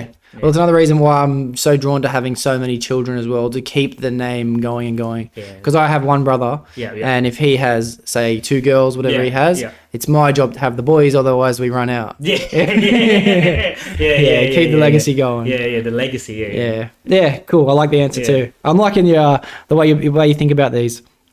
What's a common misconception that you think people have about you? Oh, being too friendly. Okay. Yeah, that's cool. Being too friendly. Yeah, okay. Like, they're not, sometimes that people don't take me seriously as a person. All right. Maybe I'm just like, I think I'm more extrovert in a way. Yeah. Like, I'm being friendly. I think, but people don't know when it's time for me to when to get serious. Do you know what I mean? So Yeah. unless you understand who I am as a person and how I deal with things, then they want to, okay, he's not too friendly now. He knows my behavior changes. So yeah, being too friendly. Yeah, cool. Yeah. I think a common misconception people have about me, which is something that I've always known Yeah. since young, is I think the tattoo thing is a big impact on it as well. It's Okay, always yeah. been considered a job stopper. So people don't like to give me the time of day in the beginning. It's always considered a job stopper, but it's always been my goal to become successful and Yeah. still be able to look and dress however I want. Yeah. And I think it's a big misconception that a lot of people have as well. Of course. Yeah. I think they judge you how you look. Yeah. It's like it's cliche how people say it. It's like, don't judge its book by its cover. Yeah. Yeah. Yeah, 100%. I find that to be true. All right, we'll go 2 more of these. Yep. Which is what I'll skip to if we find a good one. Yep. And then I got one final question that I do ask everyone All that right. comes on. All right. What range of income do you think people need to be happy? Oh, man. In what way? Like, how much money would it take for people to not forget about their problems, because I know that won't go away with They won't money, go away, Yep. but we'll say happy as in able to chase their dreams? 0. 0. Chasing a dream, it costs nothing. It's whether itself. Money will come in. It's how hard you put the yards in. You know what I mean? Yeah. Yeah. Nothing. Same thing with starting up a business as well. You have nothing in the bank, but if you have a vision to go through, and that's when it starts rolling. You can see that impact, or that what's it called?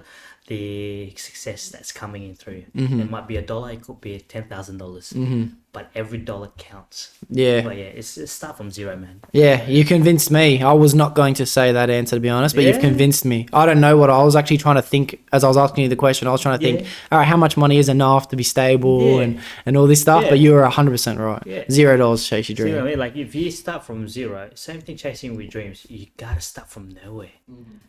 If you don't have money, what does it make fire to actually make an income? Starting a business, yeah, for example.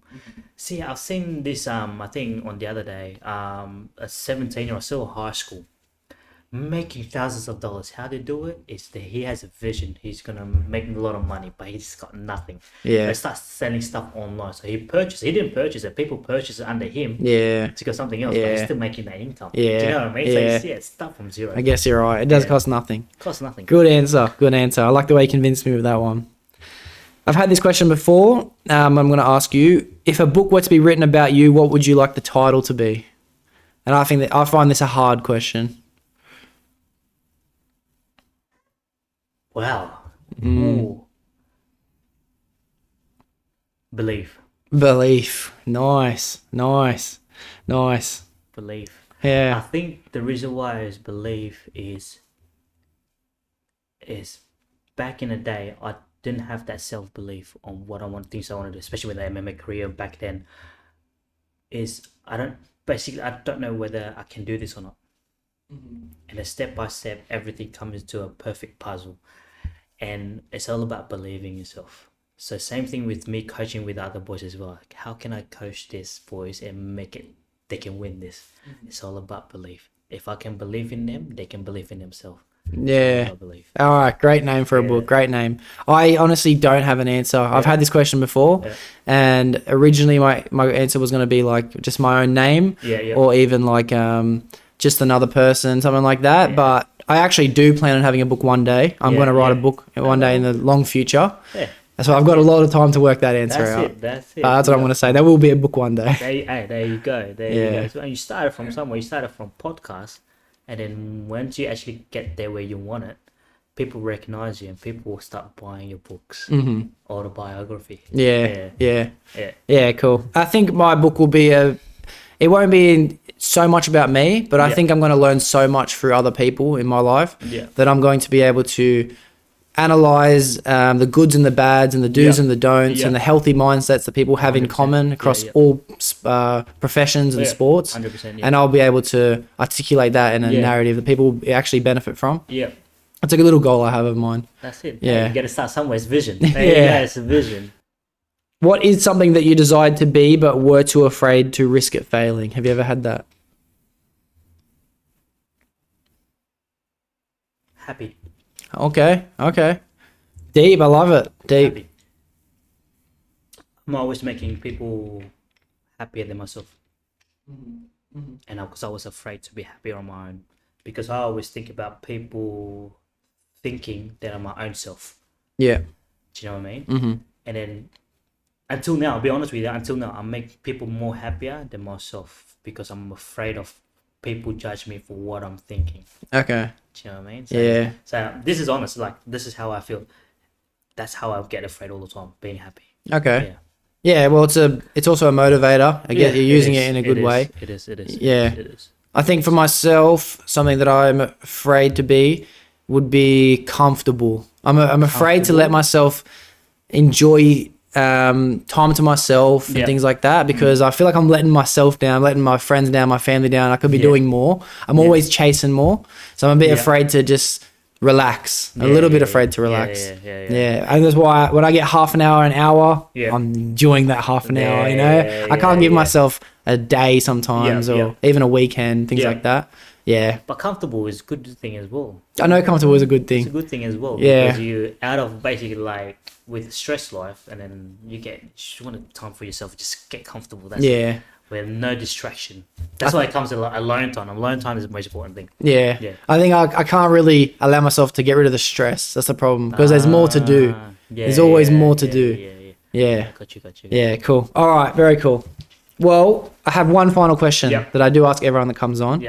And it's just to help out people in case they need it. So what piece of advice would you give to someone who just feels a little bit depressed because they're feeling lost? Don't be afraid to talk to people. Don't be afraid. Sometimes it's like you just need someone to talk to, even your family members, your friends. I think I've felt like that before in part of my life, but I've blessed with a good friend of mine that actually I can pick up a call at any time and then they're going to be like, hey, I'm here for you. You know what I mean? Depression is a big thing, especially for males, right? We've gone through a lot because there's like a burden in our shoulders. Yeah. Everyone does that, you know, trying to make everyone happy. But sometimes it's good to actually just sit down and just talk to someone about it, even though you have to cry. Men do cry. Don't lie. Man doesn't cry, man. Yeah. Like I cry all the time. I had a good cry maybe a month ago. I think it was a good cry. Yeah. So sometimes like I sometimes when I'm by myself, like when you think of something like, oh shit, I can't do this, or why am I doing this? I had little tears, you know, trying to figure out why. You know? Yeah. And then when you pick up a phone or call someone, or even like if you as a mate know that you have a friend that feel like you have a friend that actually go through something, go and see them or call them straight away. Yeah. You know, because sometimes they're scared to, because we got the man who's saying, all right, well, I got this, but sometimes we don't, man. Yeah. Sometimes we need a shoulder to lean on. Just call up a friend or see your friend that needs help. Always be there for them. You know what I mean? Don't beg them out. Always listen, give them ears. So when they express something, that's the burden relief from them. Yeah. Beautiful answer. I haven't had an answer like that before, which is good. I often get new perspectives and new ideas. And I do think it's very important for people to understand, especially the fact that men get upset. Men get upset. We do. Yeah, it happens. It happens. We do get upset of little things sometimes. Like we get frustrated, but for us, we keep it to ourselves. Because we're men. We don't we don't whinge. Yeah. You know what I mean? We just like take it all right. We take it as a man and that's it. But we take it too hard that we just figure out like, shit. You know what I mean? This is like, we shouldn't think about this, because it actually hits you a couple of days. Like even me, like if I think like, I shouldn't do this, I'll get or I didn't say something or something, I'm just like, why am I doing this? And I keep thinking it for a couple of days. Yeah. You know, and then one phone call or suddenly you still like, shit, you know, you don't want anything else, but people come and who cares about you will pick up a phone call saying, hey, how are you doing? Just asking how you're doing. They will know. Yeah, beautiful. I love the answer. It was a great answer. Honestly, it's been a great podcast. I've really enjoyed this. I'm honored to be actually being part of your journey. Yeah, thank you. Your success in there, man. And I'm grateful to have you on my journey as well. Me too, man. Yeah, and you know what? We mentioned some crazy things happening next year. Hey, we will. And I want to have a part 2. Hey, 100%. We'll make it happen. We'll make it happen. Yeah, beautiful. All right. Well, thank you to everyone listening and the boys listening. Thank you very much for making it to the end of the episode. And thank you again for your time. Thank you, bro. Thank you for having me. Shawty catch a vibe, yeah, I had to put her on. Bought her 2 skitter, yeah, we heading for the sun. Shawty got my high, I ain't tripping for the funds. Yeah, I won't start, I ain't tripping, I'm a stunt.